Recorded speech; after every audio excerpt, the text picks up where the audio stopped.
사랑하는 마산열린교회 성도 여러분, 이번 한 주간 제가 휴가로 인해서 수요예배를 각 가정에서 동영상 온라인 예배로 드리게 되었습니다. 여러분의 양해를 바라고 예배의 기능식은 취하지 않고 성경 읽고 하나님의 말씀을 잠깐 상고하는 시간 갖겠습니다. 먼저 하나님 앞에 신앙 고백하시겠습니다. 나는 전능하신 아버지 하나님 천지의 창조주를 믿습니다. 나는 그의 유일하신 아들 우리 주 예수 그리스도를 믿습니다. 그는 성령으로 잉태되어 동정녀 마리아에게서 나시고 본디오 빌라도에게 고난을 받아 십자가에 못 박혀 죽으시고 장사된 지 사흘 만에 죽은 자 가운데서 다시 살아나셨으며 하늘에 오르시어 전능하신 아버지 하나님 우편에 앉아 계시다가 거기로부터 살아있는 자와 죽은 자를 심판하러 오십니다. 나는 성령을 믿으며 거룩한 공교회와 성도의 교제와 죄를 용서받는 것과 몸의 부활과 영생을 믿습니다. 아멘. 하나님 말씀은 지난주에 상고했던 시편 102편, 구약성경 876쪽 시편 102편, 오늘은 12절에서 28절까지 상고하려고 합니다. 제가 말씀을 봉독하겠습니다. 여호와여, 주는 영원히 계시고 주에 대한 기억은 대대에 이르리이다. 주께서 일어나사 시온을 긍휼히 여기시리니 지금은 그에게 은혜를 베푸실 때라. 정한 기한이 다가오미니이다. 주의 종들이 시온의 돌들을 즐거워하며 그의 티끌도 은혜를 받나이다. 이에 문나라가 여호와 이름을 경외하며 이 땅의 모든 왕들이 주의 영광을 경외하리니 여호와께서 시온을 건설하시고 그의 영광 중에 나타나셨습니다. 여호와께서 빈궁한 자의 기도를 돌아보시며 그들의 기도를 멸시하지 아니하셨도다. 이 일이 장래 세대를 위하여 기록되리니 창조함을 받을 백성이 여호와를 찬양하리로다. 여호와께서 그의 높은 성소에서 굽어보시며 하늘에서 땅을 살펴보셨으니 이는 갇힌 자의 탄식을 들으시며 죽이기로 정한 자를 해방하사 여호와의 이름을 시온에서 그 영예를 예루살렘에서 선포하게 하려 하심이라. 그때에 민족들과 나라들이 함께 모여 여호와를 섬기리로다. 그가 내 힘을 중도에 쇠약하게 하시며 내 날을 짧게 하셨도다. 나의 말이 나의 하나님이여 나의 중년에 나를 데려가지 마옵소서. 주의 연대는 대대에 무궁하니이다. 주께서 옛적에 땅에 기초를 놓으셨사오며 하늘도 주의 손으로 지으신 바니이다. 천지는 없어지려니와 주는 영존하시겠고 그것들은 다 옷같이 낡으리니 의복같이 바꾸시면 바뀌려니와 주는 한결같으시고 주의 연대는 무궁하리이다. 주의 종들의 자손은 항상 안전히 거주하고 그의 후손은 주 앞에 굳게 서리이다 하였도다. 아멘.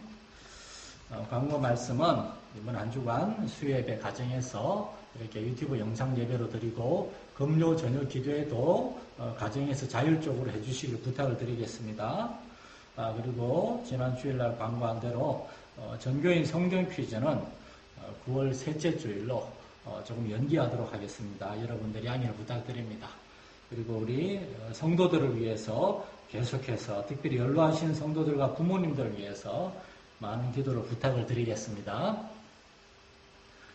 지난 수요일 저녁에 시편 102편에 대해서 한번 상고했습니다. 그때는 1절에서 11절을 중심으로 고난이라는 주제에 대해서 여러모로 상고했습니다. 하나님을 믿는 사람한테도 고난이 찾아오고 우리는 그 고난으로 인해서 몸도 마음도 괴롭고 힘든 그런 시간을 보낼 수도 있습니다. 고난은 우리의 육체를 비롯해서 마음과 감정, 영혼에까지 깊은 상처를 줄 수 있는 실제적인 고통들입니다. 우리는 힘들 때 힘들지 않은 척 할 필요가 없습니다. 힘들 때는 오늘 시편 102편 저자를 통해서 배우는 교훈처럼 하나님 앞에 나아가서 마음을 토로해야 됩니다. 힘들고 어려울 때 우리는 하나님 앞에 나아가야 됩니다. 우리에게는 하나님이 계십니다. 왜 하나님이 없는 세상 사람들처럼 정말 어렵고 힘들고 반드시 예배해야 되고 기도해야 될 때 하나님 앞에 나아가지 않는 것입니까? 사실 사람들에게서 정말 중요한 도움을 기대하기는 어렵습니다. 모든 사람들이 다 각각 자기의 문제를 가지고 있어요. 우리의 문제를 우리가 온전히 토로할 수 있고 도움을 구할 수 있는 분은 하나님 한 분밖에 없습니다. 오래된 찬양이고 우리 교회에서도 자주 불렀던 찬양 중에 너는 내 아들이라 라는 찬양의 가사를 기억하실 겁니다. 거기 보면 이런 말씀이 있습니다.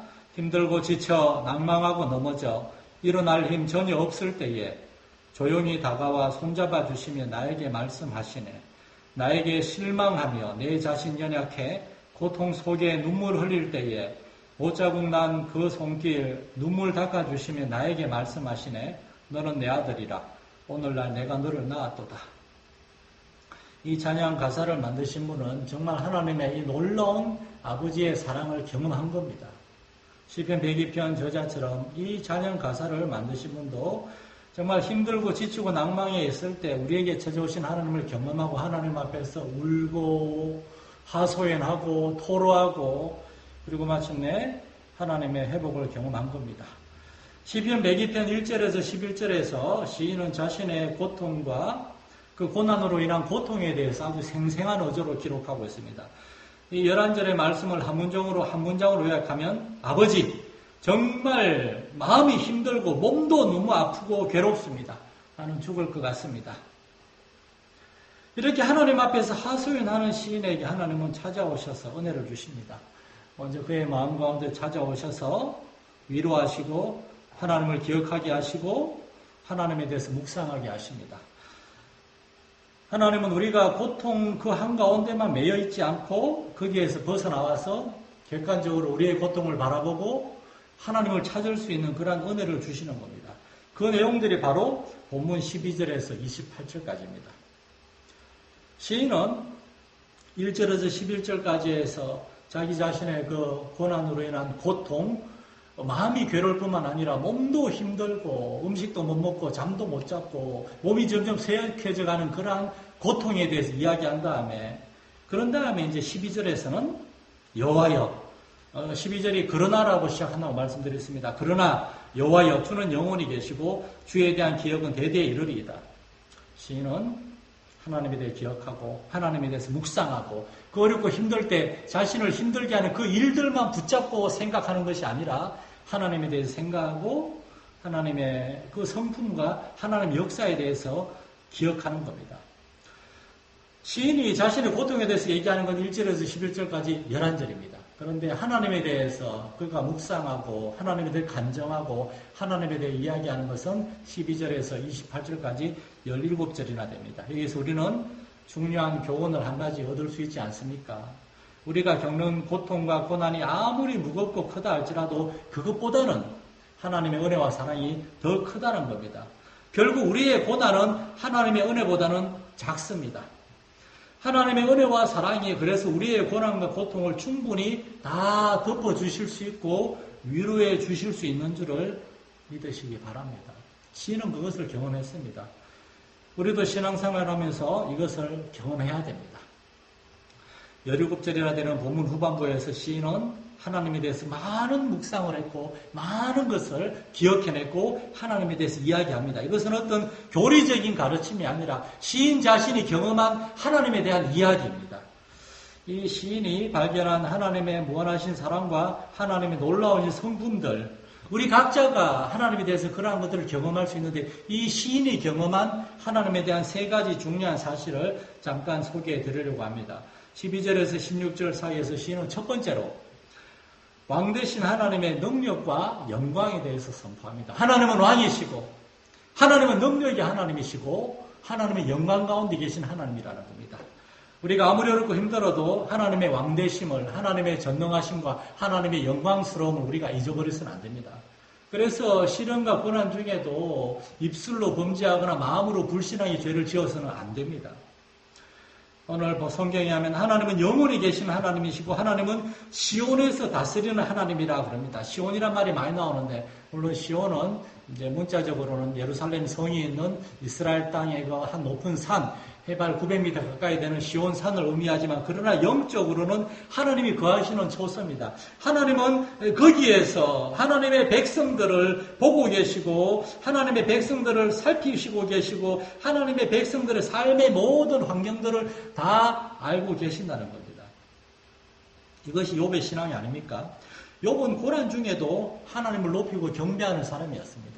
그런 하나님은 어떤 상황 가운데서도 찬송과 경배를 받으셔야 되는 그러한 왕 되신 하나님이라는 걸 그는 잊어버리지 않았습니다. 하나님을 믿고 섬기다가 어려운 일을 당하면 이게 뭡니까? 하나님께 불평하고 목사에게 불평하고 교회에서 이렇게 불평불만을 가지고 그런 신앙이 아니라 욥의 신앙은 풀무불 속에서도 타서 없어지는 것이 아니라 더 정결해지고 견고해지는 살아있는 신앙이었습니다. 시련과 고난을 통해서 우리의 신앙은 이렇게 순결해지고 견고해지는 겁니다. 우리도 이 비밀을 배워야 됩니다. 그러자면은 하나님은 어떤 상황 가운데서도 나의 주님이시고 나의 왕이시고 내가 지금 어렵고 힘든 가운데 있지만 여전히 하나님이 이 세상을 주관하고 다스리시는 것처럼 나의 삶도 하나님이 다 주관하고 계시다는 것을 우리가 잊어버리지 않아야 됩니다. 여러분 분명히 기억하시기를 바랍니다. 지금 여러분을 힘들게 하는 여러 상황들, 여러 일들 또는 사람들, 그 모든 여러분이 겪고 있는 고난들, 그것보다 하나님은 더 높고 위대하십니다. 그렇기 때문에 어떤 귀한 성모사님이 고백하신 것처럼 하나님이 나를 구원하시고 나에게 어떤 복도 주시지 않고 나의 인생에 시련과 고통만 가득하다 할지라도 하나님이 그 아들을 보내셔서 나를 위해 십자가에 못 박히시게 하시고 나를 구원해 주셨다는 그 한 가지 사실만으로도 나는 하나님을 높이고 경배하고 하나님을 섬길 것입니다. 이러한 믿음의 고백이 우리한테도 있어야 되겠습니다. 그래서 시인은 주께서 일어나사 시온을 긍휼히 여기시리니 하나님이 반드시 우리를 긍휼히 여기실 것이라고 믿고 기도하고 있는 겁니다. 하나님은 세상의 그러한 군왕들과 그런 이기적인 세상의 왕이 아니라 하나님은 진짜 왕입니다. 백성들을 사랑하시고 백성들을 구원하기 위하여 그 독생자도 아끼지 아니하신 사랑의 하나님, 우리의 왕 되신 하나님은 그런 하나님이십니다. 그 하나님이 지금 여러분을 다 알고 계시고 여러분에게 은혜를 베푸실 것을 여러분 신뢰하시기를 바랍니다. 두 번째로 시인이 발견하고 시인이 선포하고 있는 하나님에 대한 진리는 17절에서 21절 사이에 나오는데 하나님은 우리의 기도를 반드시 들으시고 응답하시는 하나님이라는 사실입니다. 오늘 하나님을 믿는 우리에게 반드시 필요한 믿음이 이겁니다. 하나님은 우리의 기도를 들으시고 응답하시는 하나님이라는 겁니다. 우리는 하나님을 잘 알아야 됩니다. 성경에서 하나님은 신실하신 하나님이라 그럽니다. 신실하다라는 말은 영어로 faithful입니다. 말 그대로 번역하면 믿음으로 가득 차 있다. 하나님은 믿을 수 있는, 우리가 신뢰할 수 있는 유일한 분입니다. 신앙생활하면서 정말 어렵고 힘들 때, 일이 너무나 잘 안 풀리고 모든 상황이 안 좋을 때, 실패와 실수에 눌려 있을 때, 그래서 너무 외롭고 절망적일 때, 그때도 하나님은 여러분과 함께하고 있음을 믿으시기 바랍니다. 여러분이 이미 여러 번 간증이 있기 때문에 참 부끄러운 간증이지만 저도 젊을 때 힘든 시기를 겪은 적이 있습니다. 특별히 20대 후반에 저의 부친께서 정말 신용협동조합에서 일하시다가 여기 부도가 그 모든 책임을 지고 이사장 되는 분하고 저희 부친이 이제 교도소에 간 적이 있는데 그때 저는 전도사로 일하고 있었는데 전도사로 목회하면서 이런저런 알바도 하면서 선교사의 꿈을 꾸고 있었는데 제 아버지를 보면서 제 마음이 크게 무너진 적이 있습니다.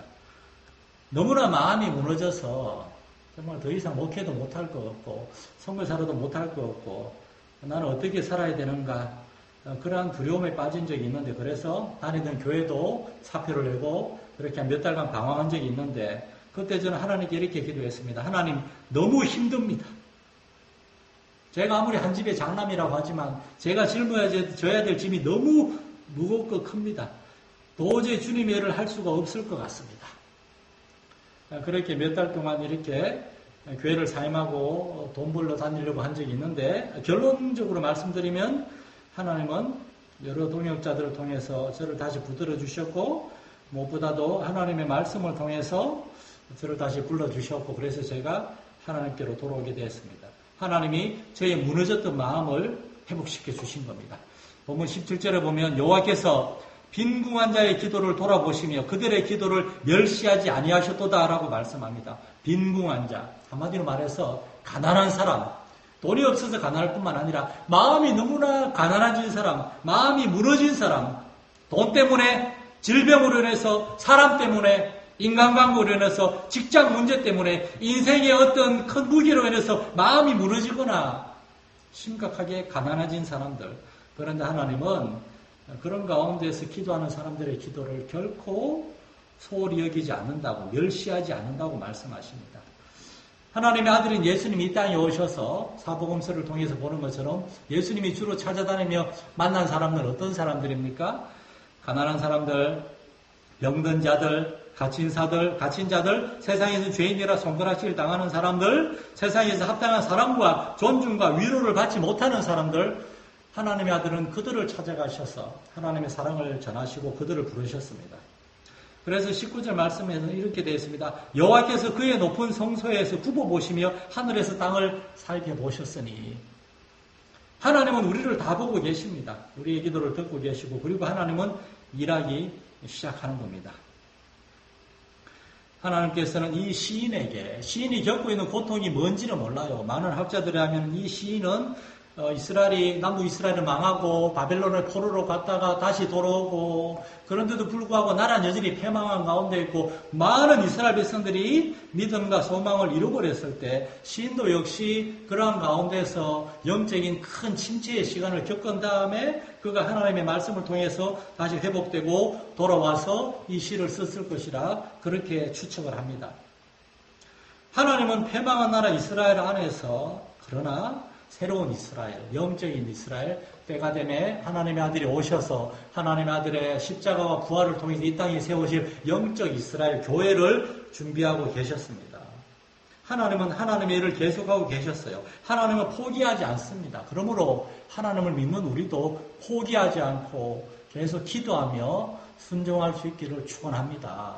하나님이 포기하지 않는데 왜 우리가 포기합니까? 힘들고 어려울 때는 잠깐 쉴 수 있어요. 하나님은 엘리야를 저기 광야로 부르셔서 거기에서 이렇게 떡과 포도주를 마시면 좀 쉬라. 그리고 거기서 하나님이 친히 엘리야를 회복시켜 주셨습니다. 그리고 또 엘리야는 가서 일했어요. 우리도 잠깐 영적으로 휴식을 취할 수 있습니다. 그러나 하나님을 떠나거나 포기해서는 안 돼요. 결국에 다시 하나님을 섬기고 하나님 일을 감당하는 자리로 돌아와야 됩니다. 마지막 세 번째로 이 시인은 극심한 시련과 고통, 고난의 한가운데서도 하나님의 나라와 하나님의 뜻을 먼저 추구하게 됩니다. 그 당시 많은 이스라엘 사람들이 잊어버리고 있던 하나님의 구속의 계획에 대해서 시인은 계속 붙들고 있습니다. 나라가 망했습니다. 하나님을 믿는 이스라엘이 망하고 하나님의 성전이 회파되고 하나님을 믿는 이스라엘 백성들은 전 세계 뿔뿔이 흩어지고 그러한 가운데서 무슨 소망이 있다는 말인가? 그런데 시인은 하나님은 살아계시며 하나님은 계속해서 하나님의 일을 하고 계시고 있다고 선포하고 있는 겁니다.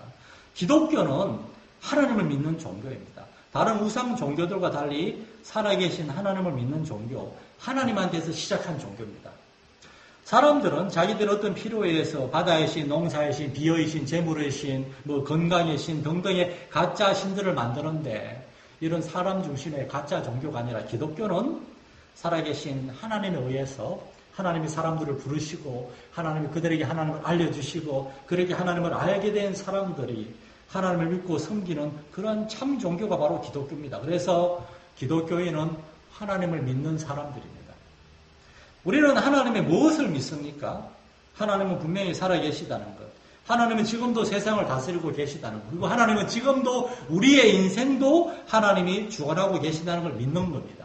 그렇다면 하나님을 믿는 사람들이 마땅히 추구해야 될 것은 하나님의 뜻입니다. 하나님의 나라와 하나님의 뜻, 나의 삶 가운데, 나의 가정 가운데, 우리 교회 가운데 우리는 어떻게 하나님의 뜻을 알고 하나님의 뜻을 이루므로 하나님의 나라를 세워갈 것인가? 시편 102편에서 시인은 극심한 시련과 고통, 고난 한가운데서 이제 그의 관심이 자기 자신에 의해서 하나님께로 옮겨졌습니다. 21절에서 28절 사이에서 시인은 온 세상을 향한 하나님의 뜻과 계획, 세상 모든 민족과 나라들이 함께 모여서 여호와를 섬기게 되는 것. 22절에 보면 그 말씀이 나오죠. 어디서 많이 들어본 말씀 아닙니까? 바로 마태복음 28장 19절 20절에서 그러므로 너희는 가서 모든 족속으로 제자를 삼아 아버지 아들과 성령의 이름으로 세례를 주고 내가 너에게 분만 모든 것을 가르쳐 지키게 하라. 모든 민족으로 제자를 삼고 그들에게 하나님의 말씀을 가르치라. 하나님의 관심은 모든 나라, 모든 민족에게 가 있는 겁니다. 예수님 오시기 수백 년 전에 이미 시인은 온 세상을 향한 하나님의 뜻과 계획을 알았고, 나도 나의 짧고 유한한 제한된 삶 가운데서 하나님을 알고 하나님을 섬기는 것, 하나님을 증거하는 것, 이것이 내 인생의 비전이고 사명이다. 시인은 그것을 깨닫게 된 겁니다. 25절부터 보면 주께서 옛적에 땅에 기초를 놓으셨사오며 하늘도 주의 손으로 지으신 바니이다. 천지는 없어지려니와 주는 영존하시겠고 그것들은 다 옷같이 날거리니 의복같이 바꾸시면 바뀌려니와 주는 한결같으시고 주의 연대는 무궁하리이다. 아멘. 우리의 삶은 정말 짧고 요한합니다. 삶에 희로애락 많은 것들이 있습니다. 기쁠 때도 있지만 대부분 힘들고 어렵고 속상하고 그럴 때가 많습니다. 그럼에도 불구하고 우리는 우리의 삶만을 바라보는 것이 아니라 우리에게 삶을 허락하신 하나님을 바라보고 하나님의 나라와 하나님의 뜻을 추구할 수 있어야 됩니다. 그러한 하나님을 알고 하나님을 섬기는 데서 우리 인생의 의미와 가치가 드러나는 거 아닙니까? 하나님 없이 100만 년을 산든 무슨 의미가 있습니까? 죽으면 지옥 가는데요. 우리가 아무리 돈이 많고 그래도 어떡합니까? 다 두고 다 지옥 가는데요. 그러나 하나님을 믿는 사람들 28절에 주의 종들과 주의 종들의 자손은 항상 안전히 거주하고 그의 우선은 주 앞에 굳게 서리이다. 우리가 인생에서 마지막 순간을 지나서 하나님 앞에 서게 되는 것, 하나님께 받아들여지는 것, 이것이 우리 인생에서 가장 중요한 꿈과 목표가 되어야 되지 않겠습니까? 지금 여러분 인생에서 가장 소중한 것은 무엇입니까? 지금 여러분이 가장 원하고 바라고 추구하는 것은 무엇입니까? 여러분의 꿈과 야망, 뭔가 이 땅에 이름을 남기고 싶다는 것, 여러분의 자녀들에게 많은 거 물려주고 싶다는 것 등등 여러분이 바라는 것들이 많이 있을 것입니다. 그러나 그 모든 것들보다 더 우선되어야 할 것은 여러분이 살아계신 하나님을 알고 그 하나님을 믿고 신뢰하고 그 하나님의 나라와 그 하나님의 뜻을 추구하는 것임을 믿으시기 바랍니다. 왜냐하면 우리는 하나님에 의해서 이 땅에 존재하게 되었으며 때가 되면 하나님께로 돌아갈 것이며 그 우리의 시작과 우리의 끝 중간에 이 우리의 삶, 우리의 제한된 유한한 삶 순간순간에 시련과 고난이 있지만 그럼에도 불구하고 우리와 함께 하시는 하나님, 우리가 기쁠 때나 즐거울 때만이 아니라 우리가 시련과 고통 가운데 있을 때도 우리의 입술의 고백과 우리의 그냥 마음의 진실한 예배를 통하여 영광 받기를 원하시는 그 하나님, 그 하나님과 날마다 동행하고 하나님을 섬기고 하나님으로 인해서 다시금 새 힘을 얻을 수 있는 저와 여러분, 우리 마산연합교회 성도들 될 수 있기를 간절히 축원합니다. 살아계신 하나님 아버지, 고통과 고난 중에 하나님께 토로하는 이 시인의 기도는 이제 점점 하나님의 왕되심, 하나님이 이 세상을 주관하시고 다스리시고 하나님은 그 종들의 기도를 들으신다는 것, 그리고 나의 이 시련과 고통 중에서도 나는 하나님의 뜻을 추구하고 하나님의 뜻에 순종함으로 하나님을 영화롭게 할 것이라는 그러한 시인의 놀라운 찬양과 간정으로 이어지는 것을 봅니다. 우리도 시련과 고통 가운데서 불평과 원망, 정말 이런저런 불평 거기만 잠겨있는 것이 아니라 여기에서 벗어나서 하나님과 동행할 수 있는 은혜가 있게 하여 주옵소서. 성령의 도우심으로 우리를 향한 하나님의 마음을 알게 하시고 하나님의 뜻을 깨닫게 하시고 그 하나님의 은혜와 사랑 안에서 힘을 얻게 하시며 회복되게 하시며 담대히 입을 열어 기도할 수 있게 하시며 무엇보다도 우리의 삶의 고백을 통하여 살아계신 하나님을 높이고 살아계신 하나님을 우리의 가족들이나 우리의 주변 사람들에게 증거하고 나눌 수 있는 하나님 나라의 백성들, 하나님 나라의 자녀들 되게 하여 주시옵소서. 감사드리며 우리 주 예수님 이름으로 기도드립니다. 아멘. 하늘에 계신 우리 아버지의 이름을 거룩하게 하시며 아버지의 나라가 오게 하시며 아버지의 뜻이 하늘에서와 같이 땅에서도 이루어지게 하소서. 오늘 우리에게 일용할 양식을 주시고 우리가 우리에게 잘못한 사람을 용서하여 준 것 같이 우리 죄를 용서하여 주시고 우리를 시험에 빠지지 않게 하시고 악에서 구하소서. 나라와 권능과 영광이 영원히 아버지의 것입니다. 아멘.